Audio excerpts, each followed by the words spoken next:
Hello and welcome to Morehead Today. I'm your host, Gary Cornett. Today's date is September 28, 2010. On today's show, we're going to speak to some of the members of the Round County Project Lifesaver, as well as have the Blue Zoo Band here in the studio, and Scott Plank will talk to us later. Everyone stay tuned.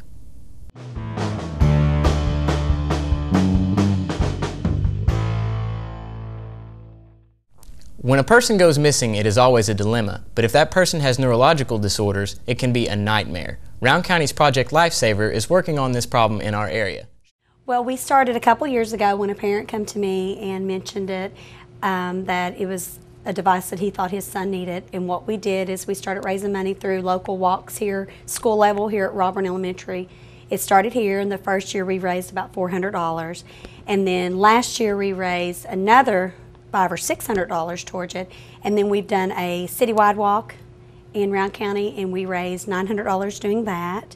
And then we've been doing bingo nights. So the first bingo night we did raise $1,200, and then we had one this past Friday that we hope to raise that much. Currently, there's 3 families that are on the device right now, and hopefully we'll get more. There's 3 more of students here at Robert that are interested in the device and working on getting money for it. One of the things about the transmitter that they can wear, because you have some kids with autism that doesn't like anything on their wrist, it can be placed on their ankle or the wrist. And I have one client, well, we have 2 clients so far that has them on their wrist. They use them as a wrist, and we have one that has it currently on her ankle. And they all seem to be doing really well with it.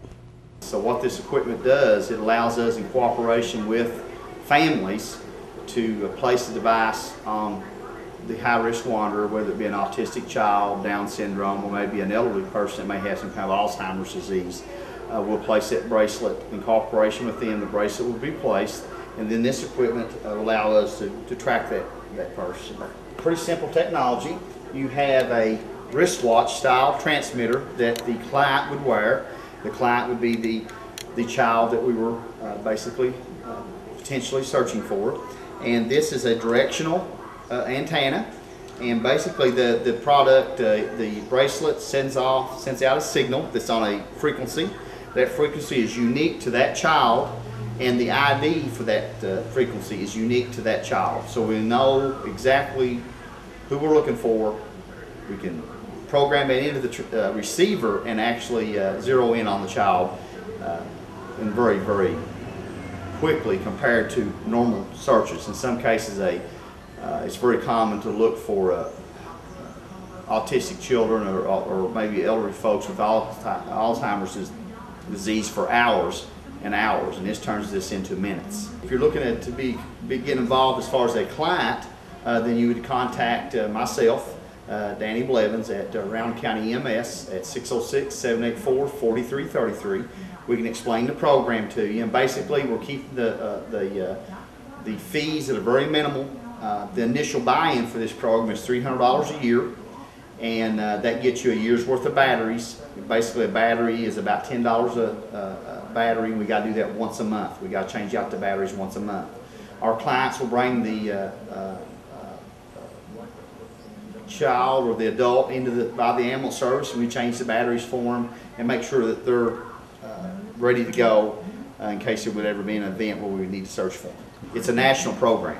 So in other words, if I'm on vacation with my child and if I would notify ahead of time that I'm going to be, say, in Florida for a week, then we'll find the closest Project Lifesaver agency that offers the services, and then we'll send them the information on the child or the adult.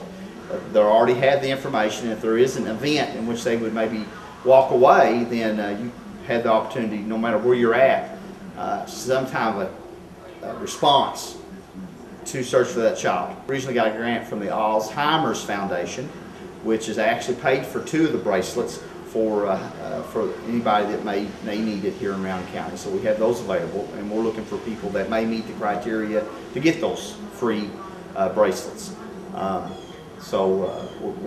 We think it will grow. It's just a matter of getting the word out there about it. And there is some expense to it. But initially, if the funding, we've got groups that are actually putting in some time at bingo and different things, trying to raise money to actually help buy bracelets and batteries for folks that may not be able to afford it. We're still going to use all of our normal resources.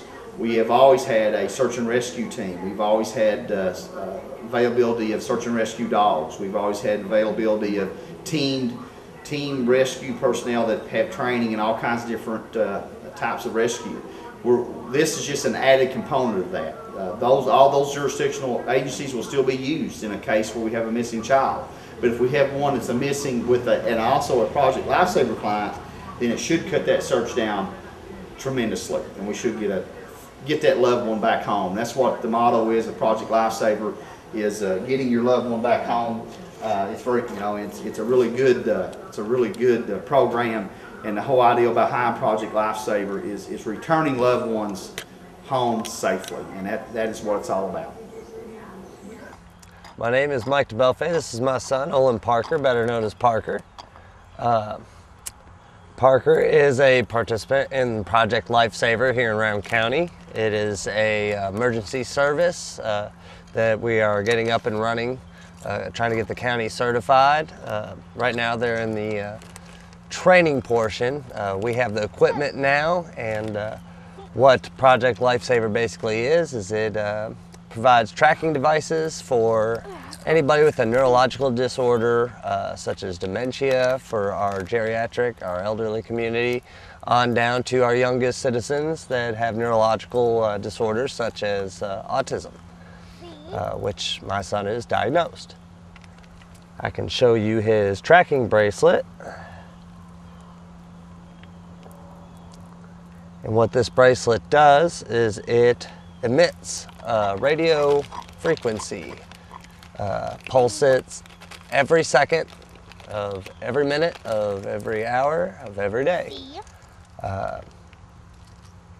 And if Parker was to ever wander and get out by himself because of his inability to communicate, it'd make it very hard for him to explain to anybody or to get anybody's attention that he is lost. Also, due to Parker's delays, most of the time is not aware that he would be lost. Therefore, he is known as a citizen that's prone to wandering. Now, normally when a child goes missing, they issue an Amber Alert. But a little known fact is that they cannot issue Amber Alerts for people with neurological delays or impairments, due to the fact that it would desensitize the general public to the use of it, because people on the spectrum, children usually, are prone to wandering. What Project Lifesaver does is it expedites the process of looking for the child via radio frequency finding tracking devices that they have on hand. And if Parker was to go wandering, then we would simply call them, give his code and his frequency range and his last known location, and they can come to that location and search for the transmission. And usually they find the children somewhere within a half hour to an hour, instead of days and weeks with possibly tragic results. So it's a very worthwhile service. It's very inexpensive compared to a lot of other services, and we believe it's a worthwhile cause to have in our county.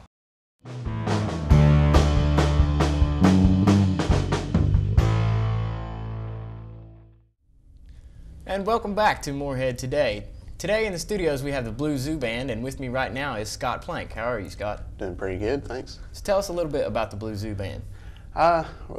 Really just a group of my friends got together, started out jamming around on acoustics, and one thing led to another, and finally got a PA, and actually started doing some parties and more events and things. So we're in that phase now of trying to get a little bigger and write our own music.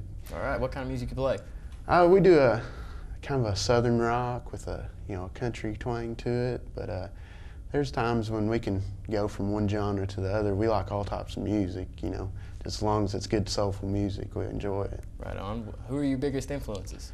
I would say I like Neil Young a lot, Leonard Skinner, Right now, there's a group out that has that same influence, the drive-by truckers, and we follow them a lot too. So they're a big influence on us. You're the songwriter for the band, right? Yes, I am. So what influences you to write songs? It's just I always did like music, and I always paid attention to the lyrics of it when it seemed like a lot of people I knew didn't, and it's just when I sit down and write, it's you never know. I don't sit down with a theme in my head. It's just whatever comes out, and it's actually a good release just to get your thoughts out on paper and then kind of work it out then. I hear you guys are recording an album. Yeah, we are currently got about 5 songs, and we've got someone in Nashville looking at it right now. It's no guarantee, but we're trying to get our stuff together and get it out there and see what kind of feedback we get on it. All right, cool. Well, thank you for coming in and talking to us, and we're going to take a break, and here in a little while we're going to have you guys play a couple tunes for us. All right, thanks a lot. All right, thanks. With Morehead Today, we'll be right back.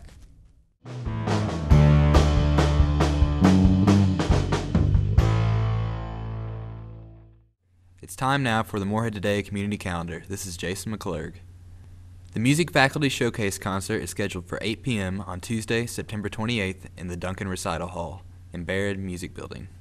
Dr. Stacy Baker will present a faculty recital on Thursday, September 30th at 8 p.m. in the Duncan Recital Hall. Human Conditions, works by Hammy, Caldemeyer, Dinonato, and Chapman will be on display in the Claypool Young Art Gallery from September 15th through October 8th.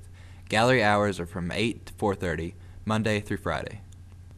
The Kentucky Folk Art Center's exhibit, The Strange Horses Came, The Horse in Contemporary Folk Art, will continue to be on display through October 16th.